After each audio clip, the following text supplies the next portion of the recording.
मित्रांनो, मला माहिती आहे तुम्ही खूप जास्त वाट बघताय नेक्स्ट पार्टची.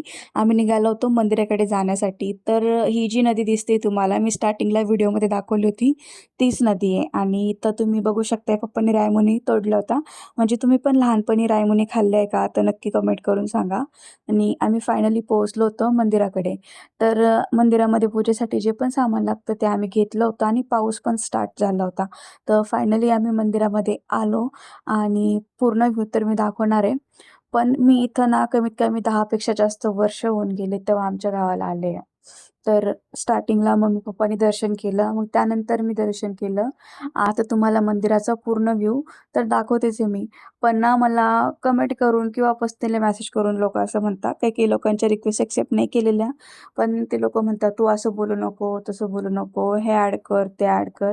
तर मला एकच गोष्ट सांगायची आहे, तुम्हाला जर एवढं परफेक्ट येतं, तुम्ही जर एवढं परफेक्ट करू शकता, तर तुम्ही का ब्लॉगिंग स्टार्ट नाही करत? तुम्ही का रील्स क्रिएट नाही करत? तुमच्यामध्ये एवढा कॉन्फिडंट आहे, तर तुम्ही स्वतः करा ना. मला का सजेस्ट करताय?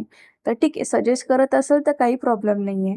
परत हसायचे इमोजी वगैरे पाठवतो, मला त्याने काही फरक पडत नाही. तुम्हाला असं वाटेल की तुमच्या निगेटिव्ह कमेंट वाचून किंवा तुमचे निगेटिव्ह आलेले मेसेज बघून मी डिमोटिवेट होणार आहे किंवा मी माझं जे स्टार्ट केलेलं आहे ब्लॉगिंग म्हणा किंवा रील क्रिएशन म्हणा ते बंद करणार आहे, असं कधीच पॉसिबल नाही होणार.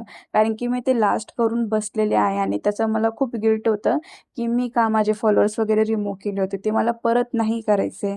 सो तुम्ही मला कितीही सजेशन द्या, हे ओके नाही आहे, ते ओके नाही आहे. तर फायनली करणार तेच मी आहे, जे मला आवडतंय आणि जे माझ्यासाठी योग्य आहे असं मला वाटतं. तर तुमच्या बोलण्याने मला काहीही फरक पडणार नाही. आता मम्मी-पप्पाचं दर्शन झाल्याच्या नंतर आम्ही इथं 5 मिनिटं बसलो होतो, कारण की मंदिर बंद करायचा वेळ झाला होता. आता नंतर काय केलं ते नेक्स्ट ब्लॉगमध्ये.